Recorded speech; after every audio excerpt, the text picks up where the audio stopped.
இஸ்லாமியர்கள் ஒரு காலம் சமரசம் செய்து கொள்வதில்லை. நீ எஜமானாக இரு, நான் அடிமையாக இருந்து கொள்கிறோம் என்ற சமரசம் இஸ்லாமியர்களுடைய ரத்தத்திலேயே கிடையாது. காரணம், அவர்கள் லா இலாஹ இல்லல்லாஹ் முஹம்மதுர் ரசூலுல்லாஹ் என்ற கலிமாவை ஏற்று குர்ஆனும் ஹதீஸும் அவர்களுக்கு சொல்லித் தருவது ஒருவன் எஜமானன் இன்னொருவன் அடிமை என்ற பாகுபாட்டினை முழுமையாக இஸ்லாம் எதிர்க்கிறது. சமத்துவத்தையும் சகோதரத்துவத்தையும் இஸ்லாம் போதிக்கிறது. அப்படி இருக்கும்போது சகோதரத்துவத்தோடு வாழ வேண்டும் என்று ஆசைப்படுகிற ஒரு இஸ்லாமியனை அடக்கி ஆட்சி செய்வது இயலாத காரியம். அதனாலதான் நம்மால இந்த முஸ்லிம்கள் சூழ்ந்திருக்கிற பகுதிகளில் அவ்வளவு எளிதில் வெற்றி கொள்ள முடிவதில்லை. இந்தியாவில் பல இடங்கள்ல முஸ்லிம்களும் ஆண்டு இருக்கிறாங்க, முஸ்லீம் அல்லாதவர்கள் ஆண்டு இருக்காங்க இல்லையா? முஸ்லீம் அல்லாதவர்கள் ஆண்ட பகுதியை வெள்ளையன் லாபகமாக கையில் எடுத்துருவான். ஆனா ஒரு பாய் செய்கிற பொழுது, அவர் அங்க ஆட்சி நடத்துகிற பொழுது நிச்சயமாக அவர்களால் எவ்வளவு தூரம் முயன்றும் பல தோல்விகளுக்கு பிறகுதான் இஸ்லாமிய பகுதிகளை கையில் எடுத்திருக்கிறார்கள். இது ஏதோ நம்ம சொல்றதில்ல, அந்த ஆட்சியாளர்களுடைய வாக்குமூலமாக இருந்து கொண்டிருக்கிறது. ஏதோ 1947 கிடைத்தது சுதந்திரம், அப்ப போடான மட்டும்தான் வீரர்கள் என்பதல்ல. இதனுடைய வரலாறுகளை புரட்டி பார்க்கிற பொழுது 1731ஆம் ஆண்டு முதலே இந்திய முஸ்லிம்களுடைய தியாக வரலாறு உலகம் முழுக்க அது இரத்தத்தால் பதிக்கப்பட்டிருக்கு. எல்லா உலக நாடும் பார்க்கலாம். அன்பிற்குரியவர்களே, இங்கே நாம் யோசிக்க கடமைப்பட்டிருக்கணும். இந்த இஸ்லாமியர்கள் ஏன் அடிமையாக இருப்பதில்லை என்பதற்கு, அல்லது ஒருவனுடைய அதிகாரத்திற்கு உட்பட்டு பாகுபாட்டோடு உயர்ந்த ஜாதி தாழ்ந்த ஜாதி, உயர்ந்தவன் தாழ்ந்தவன் என்ற இந்த பாகுபாட்டில் சமரசம் செய்யாமல் உடன்பாடு இல்லாமல் செய்ததற்கு அல்லாஹ்வுடைய ஆயத்து தான் விட்டு. அல்லாஹ்வுடைய ஆயத்து தான், யா அய்யுஹல்லதீன ஆமனூ, ஓ ஈமான் கொண்டவர்களே, கூனூ கவ்வாமீன லில்லாஹி ஷுஹதா பில் கிஸ்தி வலா யஜ்ரிமன்னகும் ஷனஆனு கௌமின் அலா அல்லா தஅதிலூ. ஒருவன் வறியவன், ஒருவன் உயர்ந்தவன், உயர் ஜாதி தாழ் ஜாதி தாழ்ந்த ஜாதி என்று கூறி வறியவர்களுக்கு எதிராக உங்களுடைய வார்த்தைகள் இடம்பெற வேண்டாம். வறியவர்களுக்கு எதிராக உங்களுடைய செயல்பாடுகள் இருக்க வேண்டாம். ஒரு வறியவனுக்கு அநீதி இழைக்கப்படுகிறது என்றால் அதை கண்டும் காணாமல் செல்ல வேண்டாம். இதுவெல்லாம் திருக்குர்ஆனிலே அல்லாஹ் இஸ்லாமியர்களுக்கு சொன்ன அற்புதமான நெறிமுறை வாழ்க்கை வரலாறு. அது மாத்திரமல்ல, பெருமானார் ரசூலுல்லாஹி ஸல்லல்லாஹு அலைஹி வஸல்லம் அவர்கள் சொந்த நாட்டை, சொந்த பூமியை நேசிக்க வேண்டும் என்று வாயால் மட்டுமல்ல வாழ்ந்தும் காட்டி சென்றிருக்கிறார்.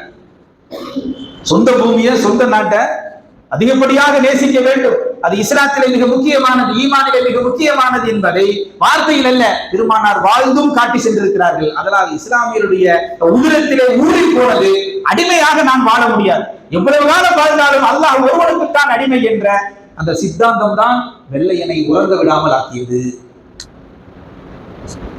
இது சாவர்கர் நமக்கெல்லாம் தெரிஞ்ச பேர். ஒரு இஸ்லாத்திற்கு எதிரான ஒரு சிந்தனை உடையவன் அல்லது இஸ்லாத்திற்கு ஆதரவான சிந்தனை உடையவன், இப்படி எல்லா மக்களும் சேர்ந்து இந்திய இஸ்லாமியருடைய தியாகத்தை பதிவு செய்திருக்கிறார்கள்.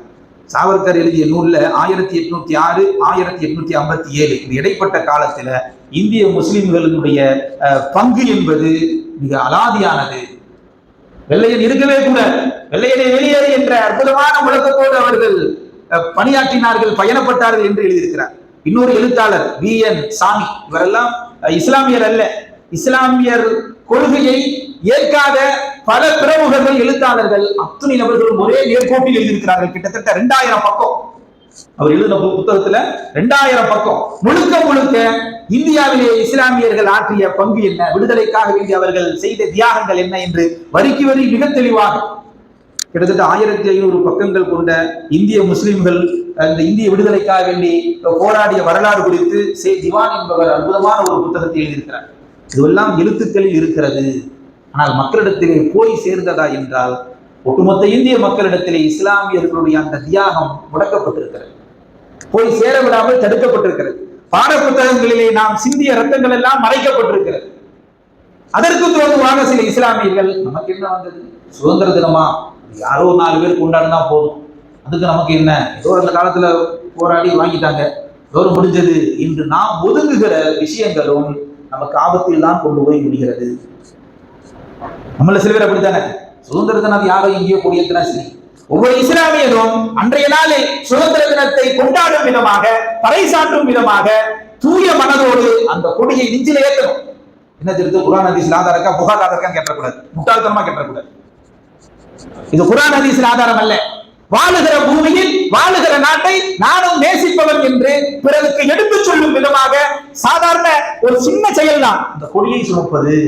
அது கூட நம்ம எத்தனை பேர் செய்யறது பாய். நமக்கு எகெயின்டாவே எல்லா பேரும் வேலை பார்க்கிறான். மீடியாவா இருக்கட்டும், அரசியல்வாதியாக இருக்கட்டும், எழுத்தாளனா இருக்கட்டும், பத்திரிகைகளா இருக்கட்டும், எல்லாமே இஸ்லாமியருக்கு எதிராக இருக்கிறது. ஏன் உலகமே இஸ்லாமியர்களுக்கு எதிராகத்தான் சூழ்ச்சி செய்து கொண்டு இருக்கிறது. அப்படி இருக்கிற நேரத்துல நாமும் கண்டும் காணாமல் செல்வது அவர்களை ஊக்கப்படுத்திவிடும். நம்முடைய கவலை அதுதான். என்ன தெரிஞ்ச கொடியை தூக்கி பாக்கெட்ல மாட்டினா போதுமா அப்படின்றது அல்ல. நம்முடைய தேசப்பட்ட கொடியை வெளியே காட்டணுமா என்றெல்லாம் யோசிக்காமல் நம்முடைய தேசப்பற்றை அன்றைய ஒரு நாளாவது எங்கெல்லாம் குடியேற்றப்படுகிறதோ அங்க போய் ஆஜராயம். இல்ல நமக்கு கடை இருக்கு, பொழப்பு இருக்குது, காலைல டூட்டி இருக்குது, அதுக்கு நமக்கு சம்மந்தம் இல்லை, அது சில பேர் நடத்திக்கிடுவாங்க என்று ஒதுங்க இஸ்லாமியருக்கும் இந்தியாவிற்கும் சம்பந்தம் இல்லை என்பதை திரும்ப திரும்ப பாசிசவாதிகளால் பரப்பப்படுவதற்கு நாமும் ஒரு காரணமாக ஆகிவிடுகிறோம். இன்றைக்கு நமக்கு எதிராக சூழ்ச்சி செயலாட்டிட்டா கூட கடந்து போயிடலாம். நம்முடைய முன்னோர்கள் என்ன செஞ்சுட்டாங்க, ரத்தம் செஞ்சு வாங்கி கொடுத்துட்டாங்கன்னு போயிடலாம். ஆனால் நமக்கும் இஸ்லாத்திற்கும் இஸ்லாமிய மூத்த குடிகள் அவங்களுக்கும் இந்த சுதந்திரத்திற்கும் எந்த சம்பந்தம் இல்லை. நம்மளை வந்தேறிகள் என்று சொல்லுகிறார். சொல்லுபவன் யார்? வந்தேறி. நாம் இந்த மண்ணிலே பிறந்து கொள்கையா இஸ்லாத்தை ஏற்றவர்கள். நம்ம எல்லாம் இந்தியர், நமக்கு எந்த மதமும் கிடையாது. அப்படி வாழ்ந்த நம்முடைய முன்னோர்கள் கொள்கையா இஸ்லாத்தை உள்ள எழுதுறாங்க. இஸ்லாத்தை ஏற்றுக்கொண்டு நான் ஒரு இஸ்லாமியன், அதற்கு முன்னால் நான் ஒரு இந்தியன். இந்தியனா பிறந்ததான இஸ்லாம் ஏற்றுக்க முடியும் இல்லையா? அப்ப எங்களுக்கு இஸ்லாம் வருவதற்கு முன்னால் எந்த மதமும் எங்களுக்கு தெரியாது, அது எங்களுக்கு கிடையாது. இந்தியனாக பிறந்தோம். என்னுடைய முன்னவர்கள், மூத்தவர்கள், என்னுடைய பெற்றோர்கள் இந்த நாட்டிற்காக வேண்டி, சுதந்திரத்திற்காக வேண்டி பாடுபட்டார்கள். இஸ்லாம் என்ற அந்த அற்புதமான காற்றை சுவாசித்து ஏற்றுக்கொண்டார்கள். நாங்களும் அந்த காற்றை சுவாசிக்கிறோம், ஏற்றுக்கொள்கிறோம். இஸ்லாம் எங்கள் வழிபாடு. ஆனால் இந்திய தேசம் என்பது எங்களுடைய தாய் வீடு, எங்களுடைய தாய் மண் என்பதை நாம் திரும்ப திரும்ப மக்களுக்கு எடுத்து சொல்ல வேண்டிய காலத்தின் கட்டாயத்தில் இருக்கிறோம். அதனாலதான் சொல்றேன், எங்கேயாவது கொடியேத்துனா நம்ம வீட்டுக்குள்ளே உட்கார்ந்துருக்கூடாது. எல்லா நாளும் பொழப்பு இருக்கும், பொழப்பு இல்லாத நாள் இருக்கா?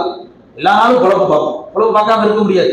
நம்ம வயிற்றுக்கு நம்ம உழைச்சுதான் ஆகணும். ஆனால் வாழுகிற இந்த நேரத்தில், வாழுகிற சமயத்தில், சமூகத்தில் நமக்கு சில பொறுப்புகள் உண்டு.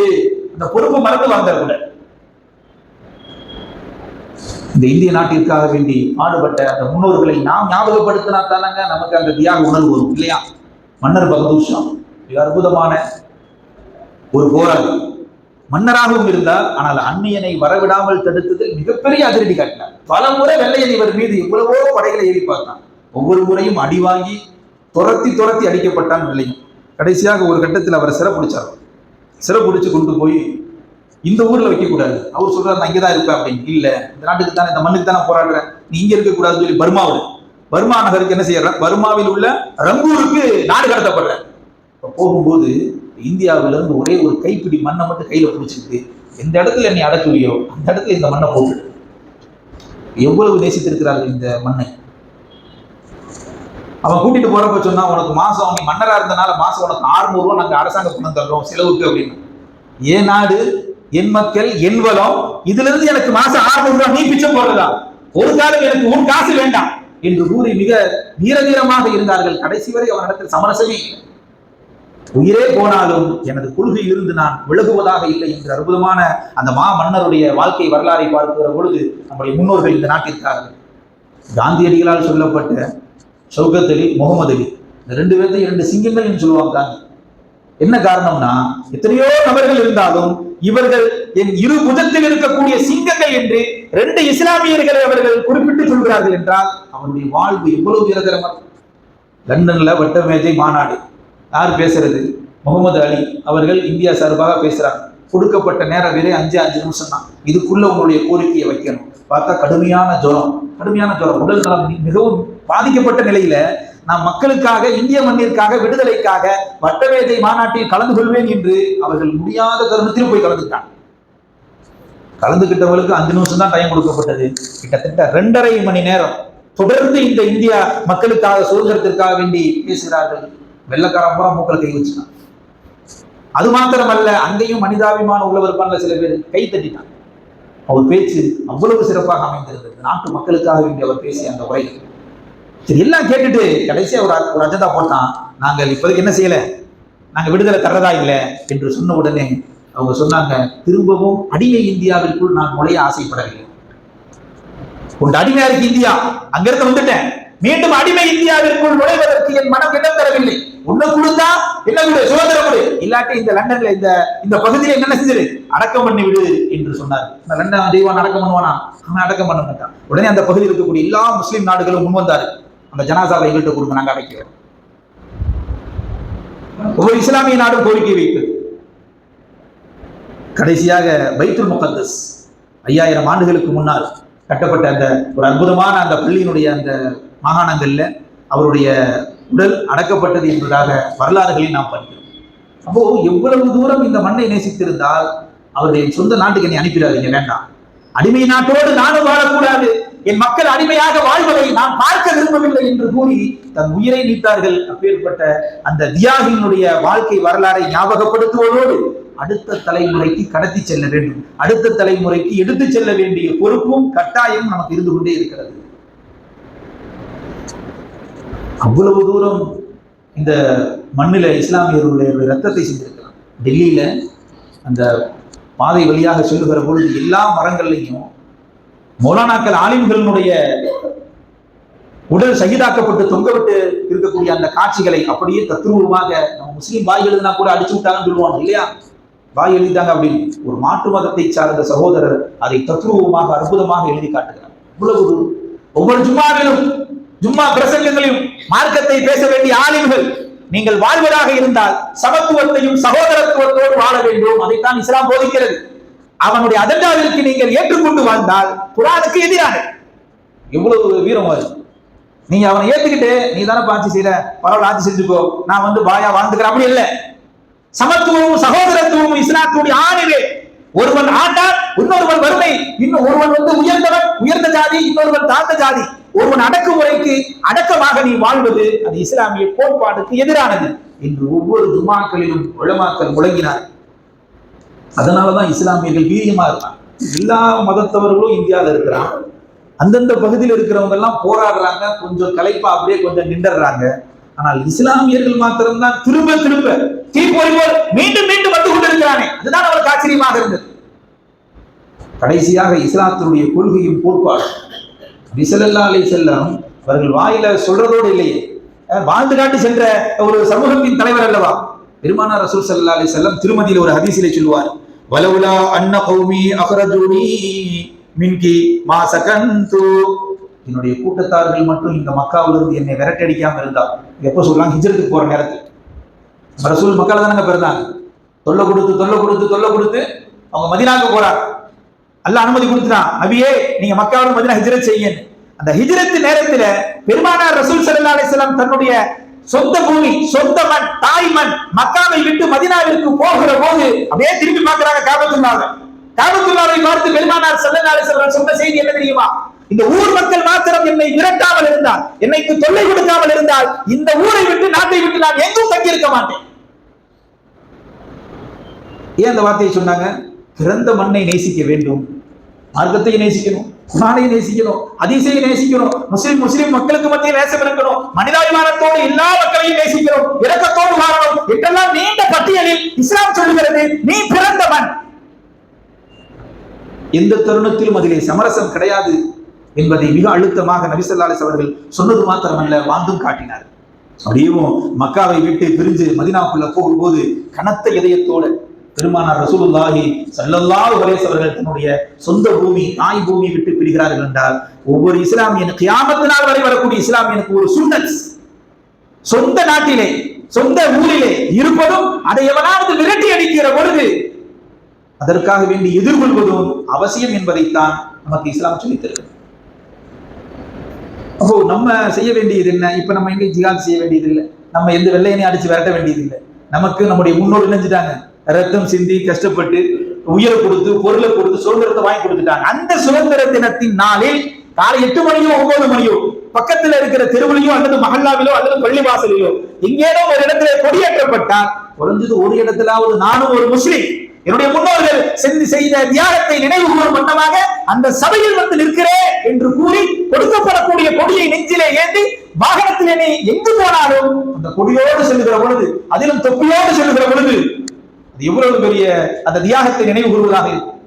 எனக்கு என்ன வந்தது, உனக்கு என்ன வந்தது, ஏன் பொழப்பு, ஏன் தலைப்பு, ஏன் வீடு, ஏன் பிரச்சனை, சுதந்திரம் யாரோ கொடுத்தாங்க, யாரோ கூடியது, நமக்கு என்ன என்று நாம் ஒதுங்கும் காலமெல்லாம், நமக்கும் சுதந்திரக்கும் சம்பந்தம் இல்லை என்று நாம் நகரும் காலமெல்லாம் பாசிச சக்திகள் நம்மை எதிரிகளாக சித்தரிப்பார்.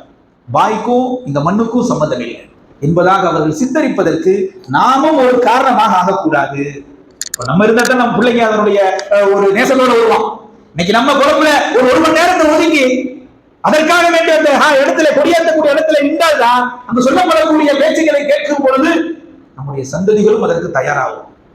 அதனால நாளை சுதந்திர தினம் இல்லையா, எங்கெல்லாம் கொடியேற்றப்படுகிறது, மஹல்லாவா இருக்கட்டும், பள்ளிவாசலா இருக்கட்டும், பள்ளிக்கூடங்களாக இருக்கட்டும், அல்லது சமூக சேவை செய்யக்கூடிய இடங்களாக இருக்கட்டும், எந்த இடத்தில் கொடியேற்றப்பட்டாலும் அங்கே நம்முடைய முன்னோர்களை ஞாபகப்படுத்தி, நானும் ஒரு இந்தியன், என் முன்னோர்கள் செய்த தியாகத்தை ஞாபகப்படுத்துகிறேன் என்ற ரீதியிலே கலந்து கொள்ளும் பட்சத்தில் நிச்சயமாக நம்முடைய அவப்பெயர்கள் மாற்றப்படலாம். முயற்சிதான். இன்றைக்கு பெரியார பாசிச சக்திகளுக்கு பிடிக்கிறது இல்லை, எதிர்க்கிறான். எப்பா எதிர்க்கிற இல்ல, அவர் சமத்துவத்தை பத்தி பேசுறாரு, சகோதரத்துவத்தை பத்தி பேசுறாரு, பெண்களுக்கு உண்டான உரிமைகளை பேசுறாங்க. இதெல்லாம் 1400 வருஷத்துக்கு முன்னாலேயே பெருமானார் ரசூலுல்லாஹி ஸல்லல்லாஹு அலைஹி வஸல்லம் 1000 பெரியாருக்கு சமமாக, லட்சோப பெரியார்களுக்கு சமமாக அத்துணை தெளிவான கருத்துக்களையும் பெருமானார் சொல்லி சென்று விட்டார்கள்.